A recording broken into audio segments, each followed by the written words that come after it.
We're heading for Shark Bay and we hope to take the boat right around Dirk Hardock Island. And I'm a little worried because the weather's closing in and we could be in for an interesting few days.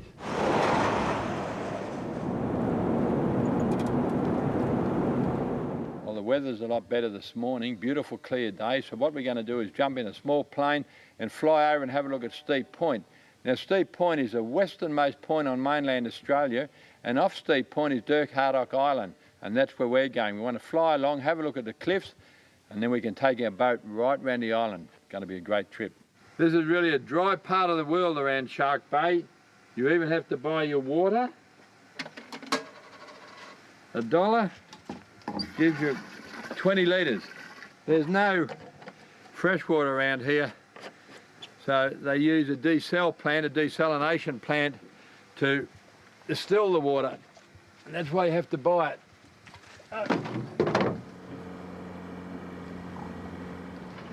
This is Steep Point, the westerlymost point on the mainland of Australia. It gets pretty swelly out here because you're in the Indian Ocean, beautiful blue water, and from here north to Dirk Hardock Island, some of the best fishing in Australia. Hook up, cut the motor, please. Cut the motor. These are not exactly the best conditions for fishing. You've got about a 3-metre swell, and the wind's picking up to about 15 knots, and we've got the Dirk Hardock cliffs there with the swell breaking, and I've got a big fish on here. There he is. By geez, that's a magnificent fish. Just put a glove on. We're going to get out of here. We're just a little bit too close to the cliffs.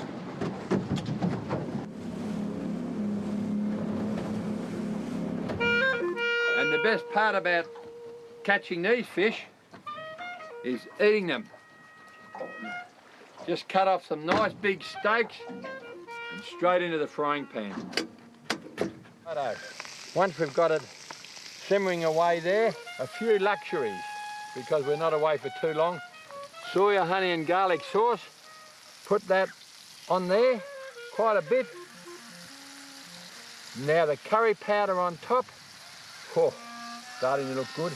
And put some honey all over that. My gum. Righto. Straight back on the fire just for a few minutes. You can see what happens as it cooks. You get the beautiful, delicate golden brown on the fish. That's from the curry and the honey. And inside you've got that pure white flesh. That is going to be delicious.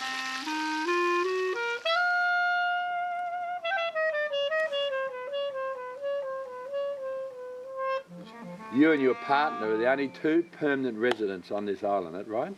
Spoiled. And you're now running this ecotourism camp. This is very famous, this particular island, isn't it? It is. It's the first recorded landing of a European in Australia in 1616. And that was Dirk Hardock himself. That was Dirk Hardock. So we're here at the homestead, and I can run the boat right along the lee side of the island here. That's right. Right up to where exactly is Cape Inscription? Cape Inscription's right at the top here.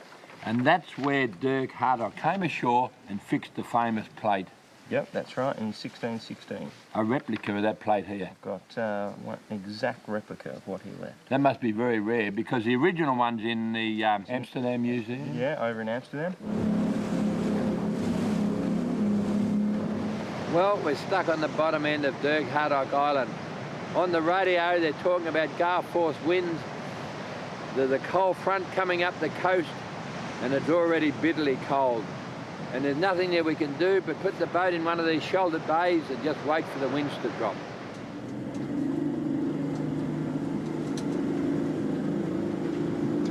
We're now at the top of Dirk Hardock Island, and up there near the lighthouse is where the famous navigator and seaman put his plaque. And you really couldn't get a more inhospitable and dangerous place anywhere on the coast of Australia to come ashore nearly 400 years ago. And it's pretty rough today. It's building up to a 5-metre swell. I don't know how much longer we can stay here, but oh, got a very nice fish here for tea.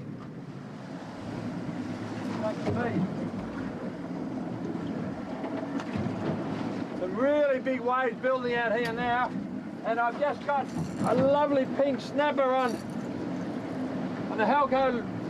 Look at it, move.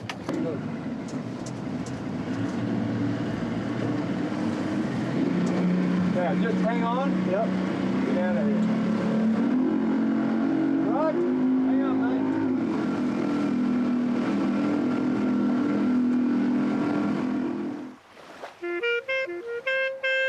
mate. What a beautiful place to camp for the night after all the drama up the top end of the island. Swags on the beach, light a fire, cook the fish. It's going to be a beautiful night. It looks like there's a pot of whale showing up on the sounder. Got one coming up right at the stern of the boat now.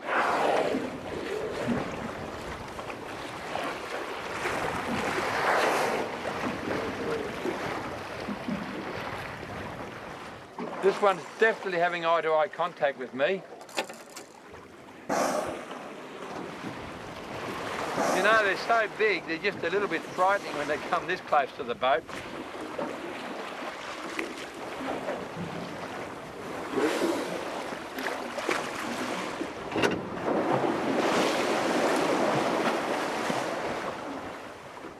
Just cut the motor, because the pot of whales just starting to come up to the boat now. There they are, look.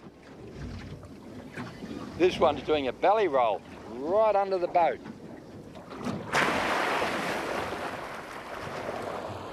Ha ha, look at that, isn't that just amazing?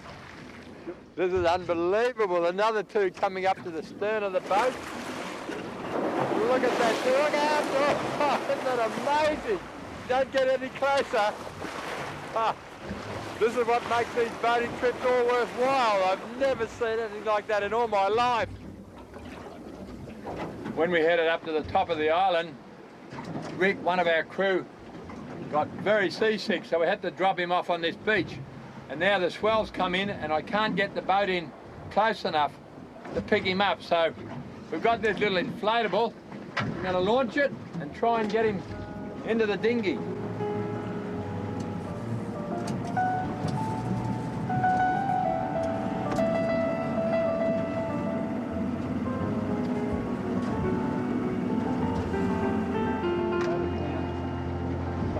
Welcome aboard. When the winds are up and it's freezing cold, always flick a nice fly. And look at that. Lovely snapper. He's off.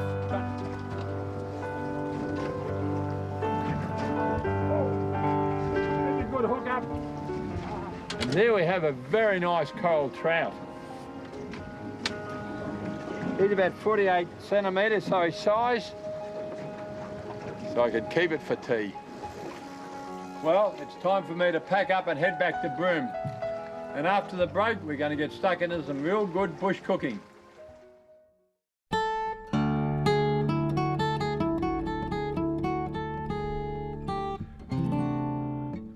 This week we're going to do some desserts because I notice out in the bush people yearn for something sweet.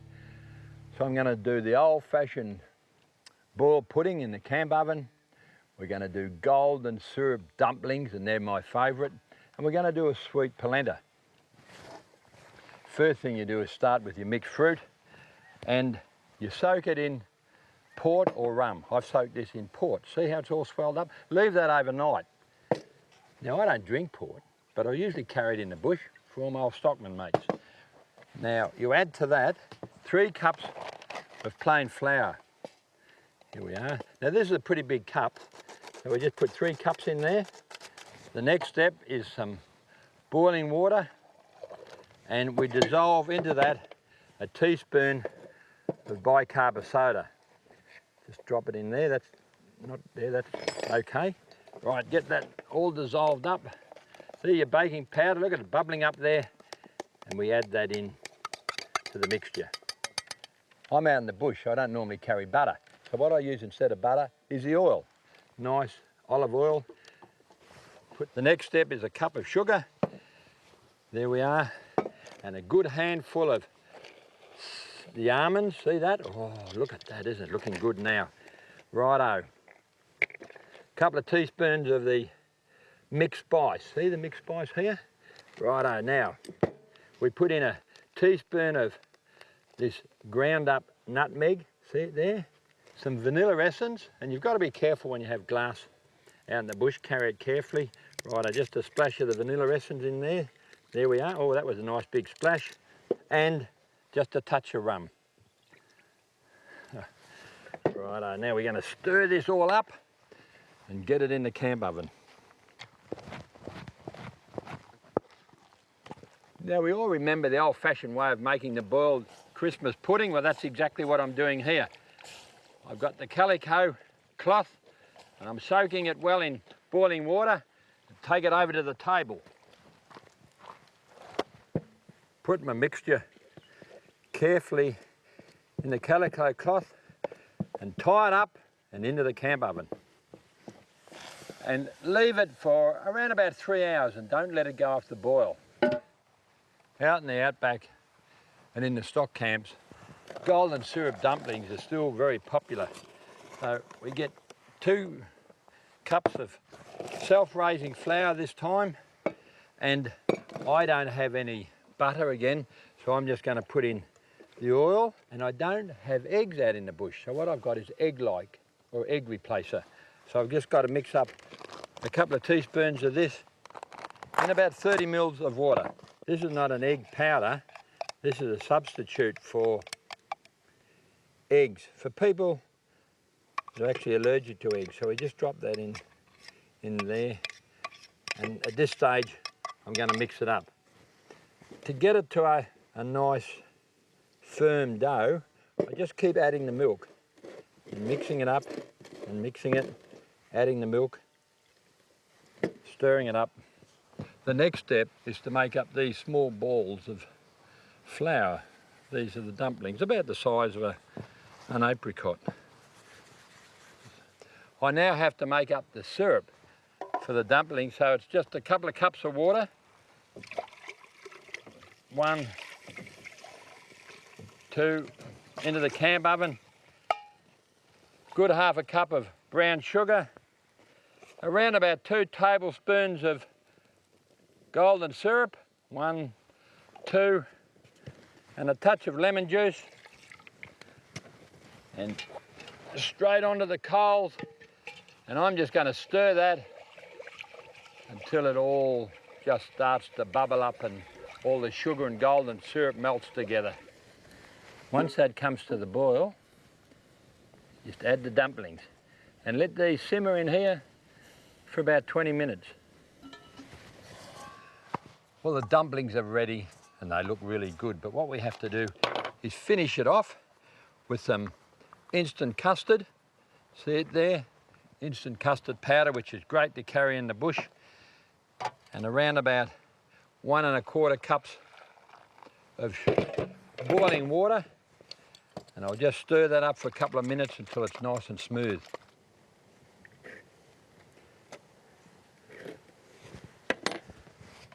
Just get some of this nice sauce, a little instant custard on top,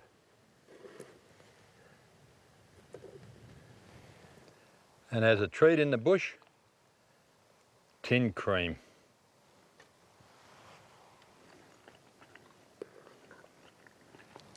And here's my pudding 3 hours later.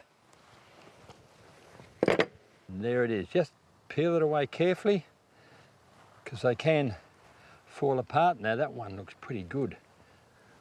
What I'll show you is a slice of boiled fruit pudding.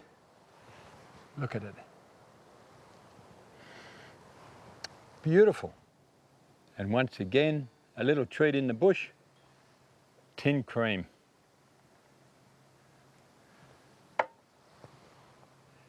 How'd you like that if you're hungry in the outback? Another product which is very handy in the bush, and we don't use a lot of it in Australia, is polenta. It's a finely ground corn or maize. See it there? It can be white or it can be yellow. Just put it in a bowl here. Now I'm going to make a sweet polenta, but you can use this with fish, you can use it with a spaghetti sauce, or you can use it with meat. So I'm going to mix it together here with a cup of cold water, then add 1.5 cups of boiling water. That's 1 cup, there's half a cup. Mix this together for a few minutes and straight on the fire.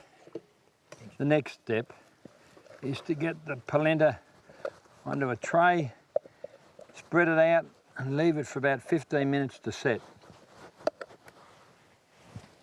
After 15 minutes, the polenta is set, and you just cut it into strips, and there we are. And for a little treat, I've got some nice cherry jam here. Pop that on, and how's that for a little feed in the bush?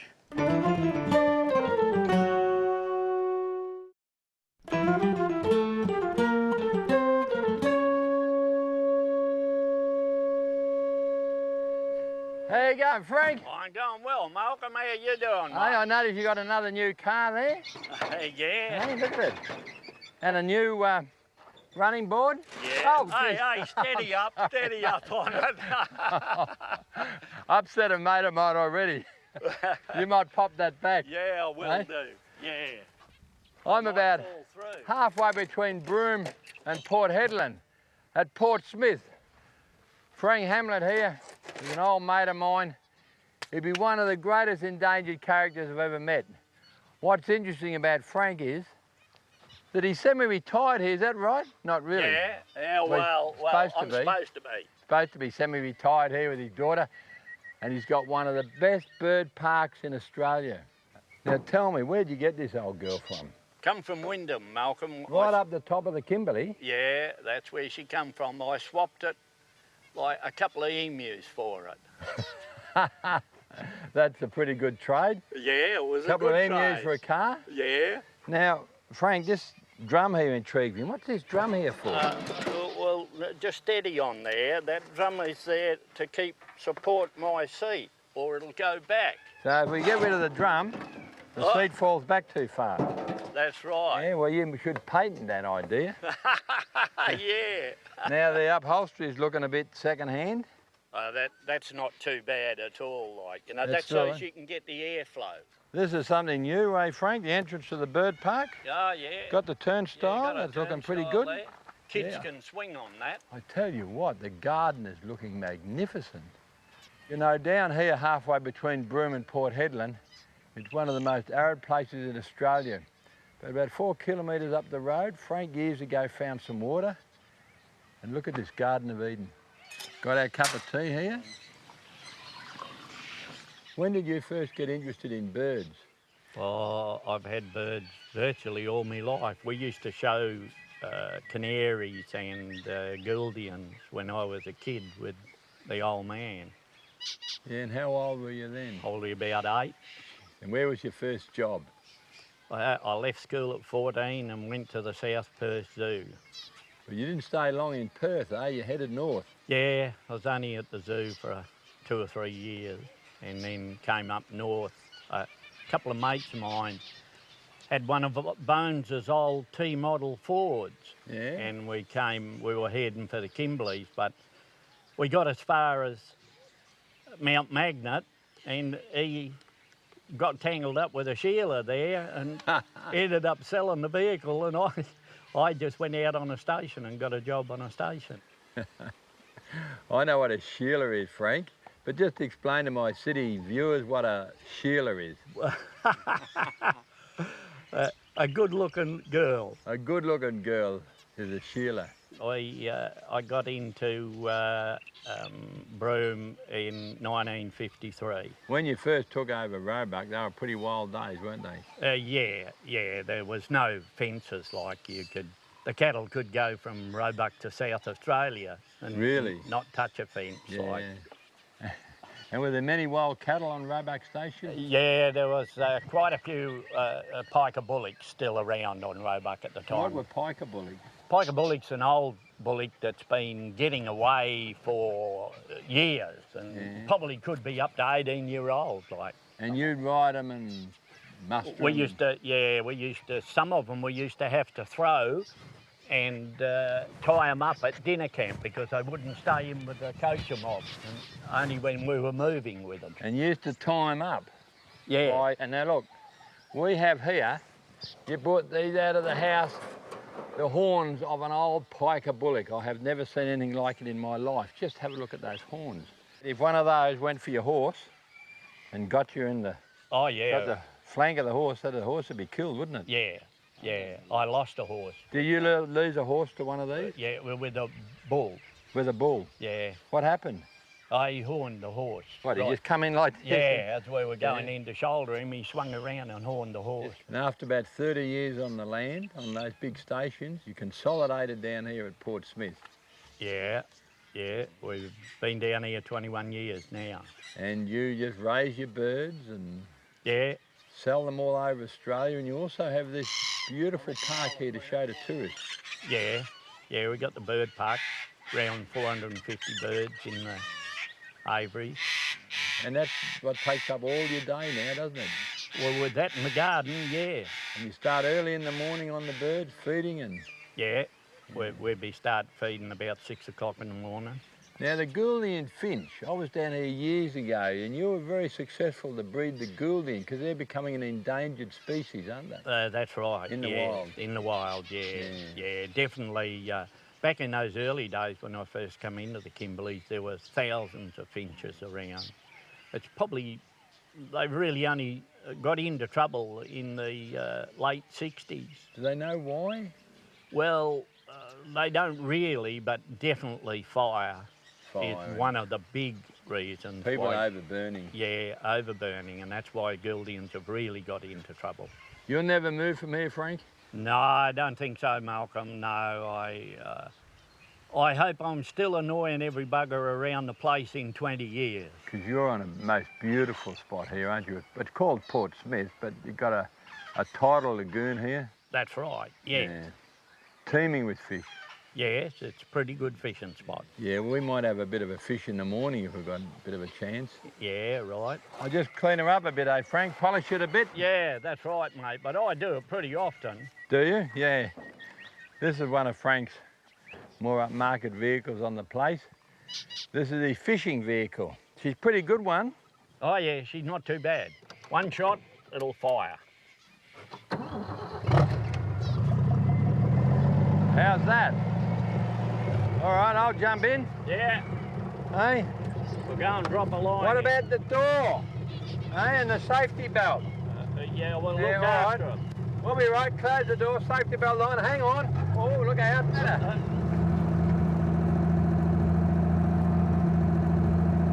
Well, somehow we made it down to the lagoon. And all we have to do now, is pick up a bit of bait with a throw net, put the boat in, and we'll be off. Righto. Down south, these whiting will be just about big enough to eat. Well, they're good bait. Hey, aren't they? Look at that there. That's a beautiful fish. I got him on. Hey, hey. Oh, you won't do better than that, mate. No, it's a bloody nice How's that? jack. Hey, Frank. Mate, have a look at this. A beautiful blue bone. That's not bad. 5 minutes apart, mangrove jack and a nice blue bone. Now, where'd you get this old girl from? Oh, we picked her up in Broome. A tree had fallen on her, and about 20 years ago. And what'd you pay for it? $200. $200 20 years ago, and it's still going strong. Still going strong.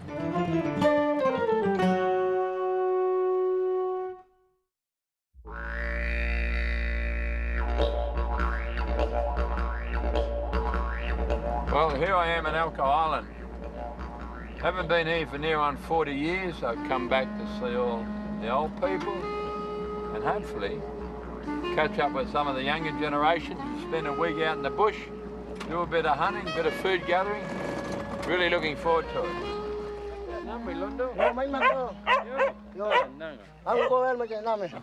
I knew all the uncles here. You've got to be a little bit careful in the situation here because once people pass away, you can't mention their names. And these are all the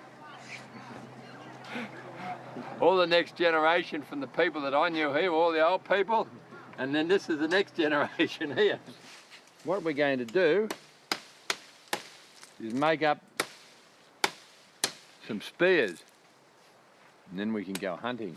And this is what the Yolngu have been doing in Arnhem Land for thousands of years, cutting spears, and now we go out on the beach and we'll straighten them up.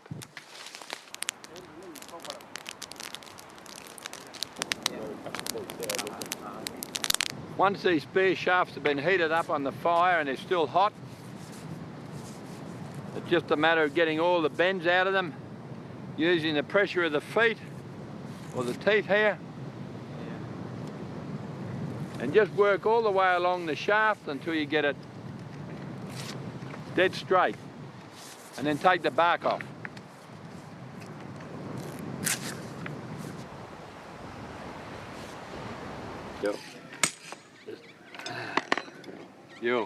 Modern raw materials have replaced the old ones. This is reinforcing arc mesh, and they use a grinder, sharpen up the arc mesh, but the end result is always the same, a very efficient hunting spear. The next step is to burn the wire spear tips into the end of the shaft here, and then it'll get bound in with copper wire. Put the hand in, hands out. Once the spears are made, the hunt begins. What they use up here in Arnhem Land is a spear thrower, or woomera. So you've got this hook that goes in the end of the spear there, and it gives the spear a lot more thrust, a lot more power. See when you throw it?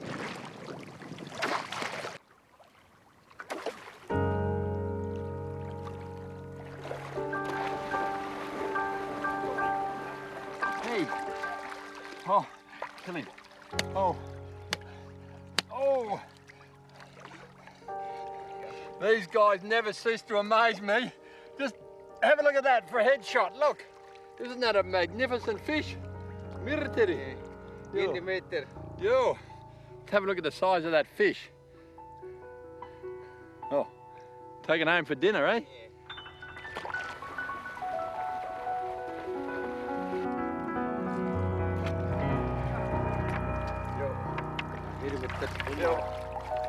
It may seem a little bit cruel hitting these blokes on the head, but you've got to kill them very quickly, otherwise they'll turn around and bite you. They've got these very, very vicious teeth here.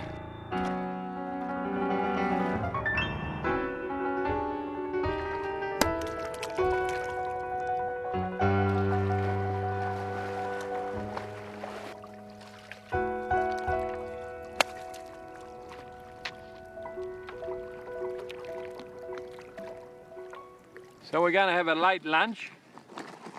We're going to have crabs, half a gigantic fish here, and on the coals is the liver that's taken out of the sharks. It's going to be a great meal. Anyway, today it's a different sort of hunting trip. We're going out in the dinghy. We're going after turtle, eh? Stingray, trevally, whatever we can get.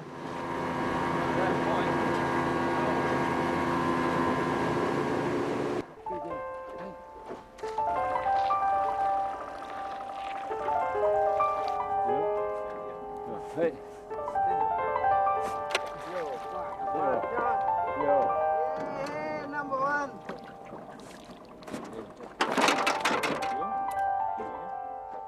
That's him. Can I have that one? Oh.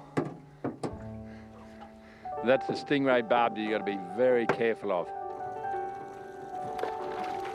Oh, hey, let's go.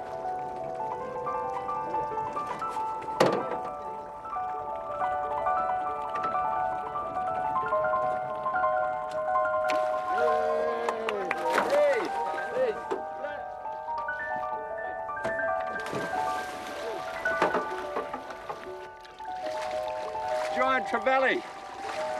Oh, we're having a great morning. Eh, Rachel?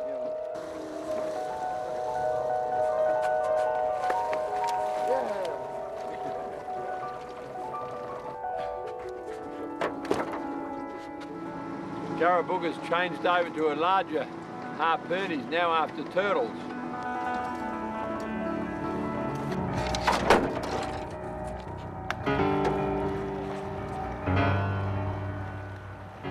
Garabooga's just speared a turtle.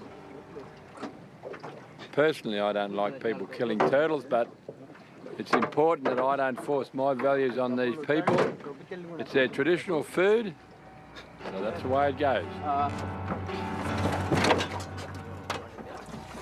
The men have decided to come ashore and cook the turtle, which is really good. Rather than keeping it alive in the boat, they'll take all the meat back to the community already cooked up. So what they're going to use is hot stones to cook it. This is a very traditional way of cooking turtles.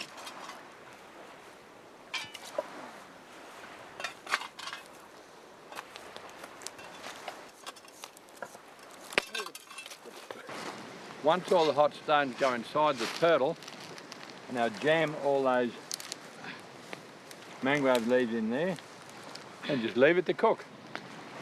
There's a lot of meat on this turtle and it'll feed about 5 families tonight, around about 30 people. And this to the Yolngu of Arnhem Land is a gourmet meal. Turtle soup. Very sweet. And after a great couple of weeks, it's goodbye to my Yolngu family and it's back to the barge landing for the return trip to Broome.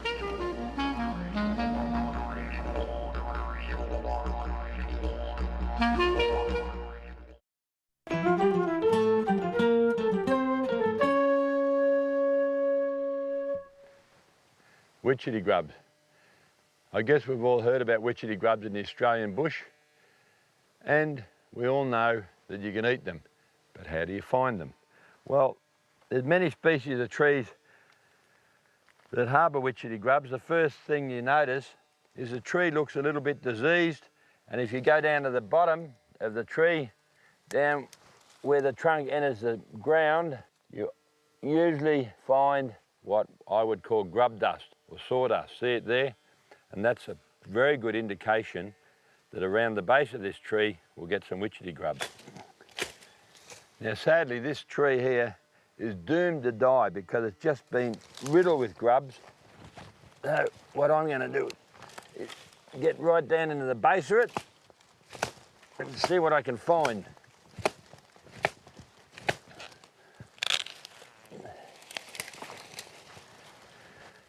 You can see here how the grubs had been boring into the tree here. See that?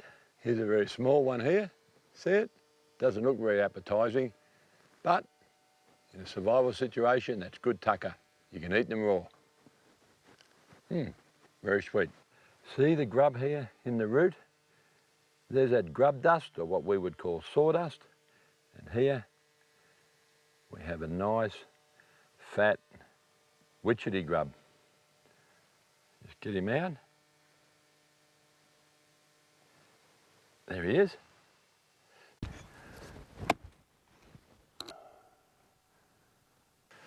Now here's a really big grub. Now how do you know that this is a witchetty grub?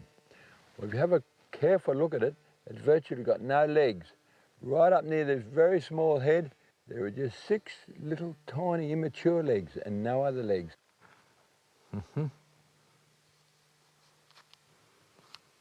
Here's a bonus. See this? This is a witchetty grub that's almost changed to the moth, but you can still eat that.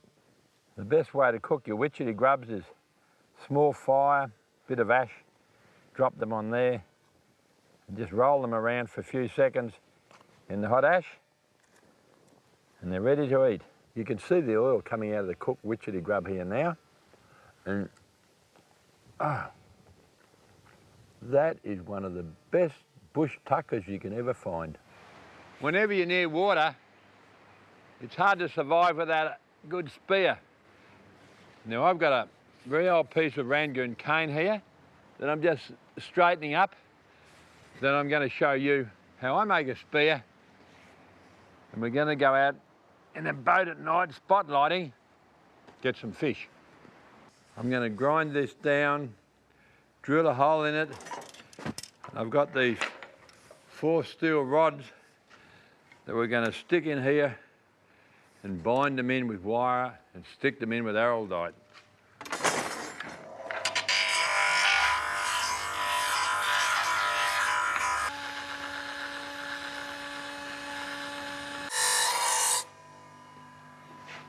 Need a very sharp point on each of these prongs. I'm now mixing up the araldite that'll hold the prongs in place, and I'll jam it right down into this bamboo.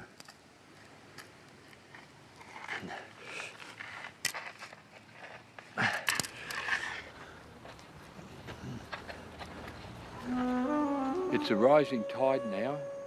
It's about 2 o'clock in the morning. Nice and still here, and these long toms moving around the mangroves, and that's what I'm after with the spear.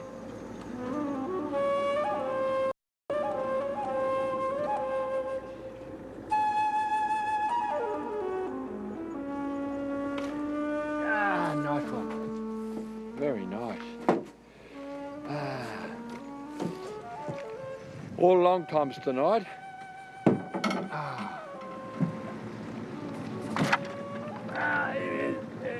He's off. He's off. Down here, Will, somewhere. Down here, mate. Got him. Got him the second time.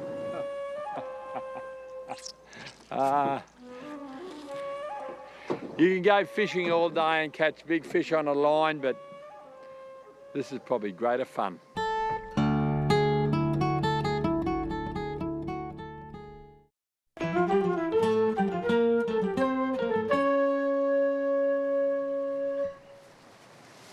This is jabber, a jabberoo. Now it's the only stork we have in Australia. He got hit by a car on the northern road to Darwin about 18 months ago, and it's taken a long time for him to recover, and he's ready to go out to my arid zone billabong out at my wildlife park.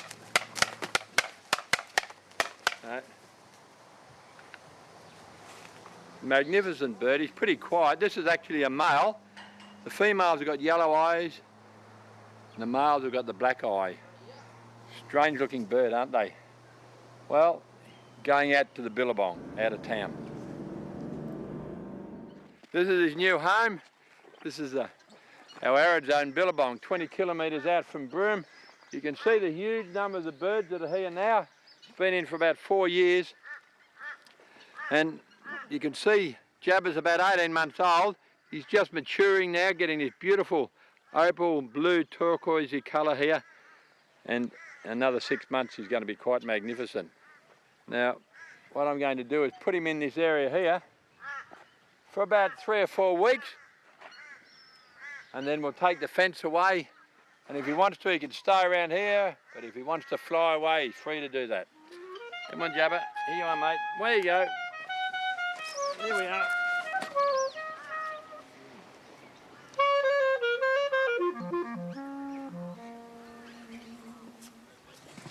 And here's 2 of my best mates. 2 dingoes. Now these are purebred dingoes, DNA tested.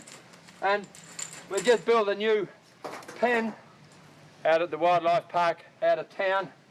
So I've got to get these dingoes out of here into the car and out of the new farm. You ready, Bun? Come on, you can come out here. You come out. That's the boy. Come on. Oh, yes. Yes, come on. That's the boy. In the car. Bundy. Here, get up. In you go. Where's that other little bloke? One missing.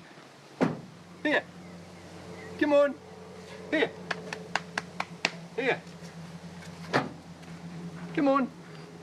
One thing about dingoes, they do exactly what dingoes want to do. Just run around.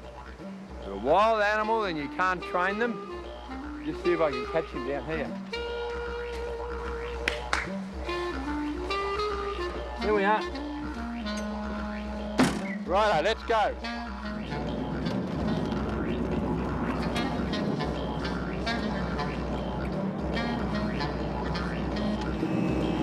Come on, get off the steering wheel. Hey.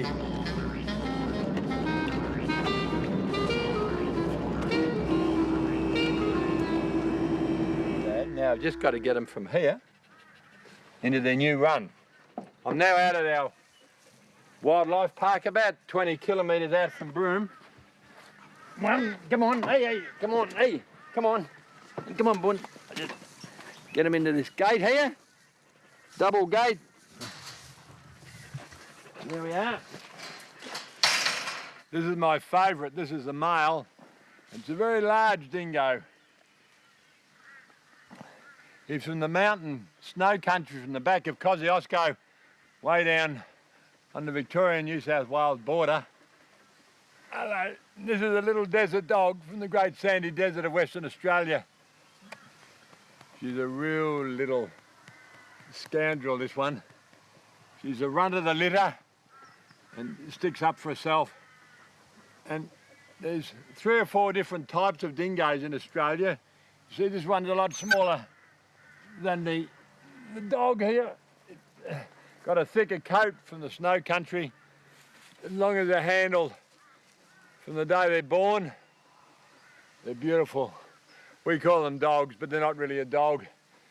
They're actually related to the Asian wolf. They're descended from the Asian wolf. So they're actually a wolf, aren't you? Oh, and these are 2 very special dingoes. They're white ones, they're quite rare. The one that just took off then is virtually an albino, but they don't look pure white up here on the red soil. But oh, they're just magic animals. Hello, oh yes. There goes my hat. Well, hope you enjoyed the show, and we'll do it all again next week. Okay, mate. Hey. Hello. Hello.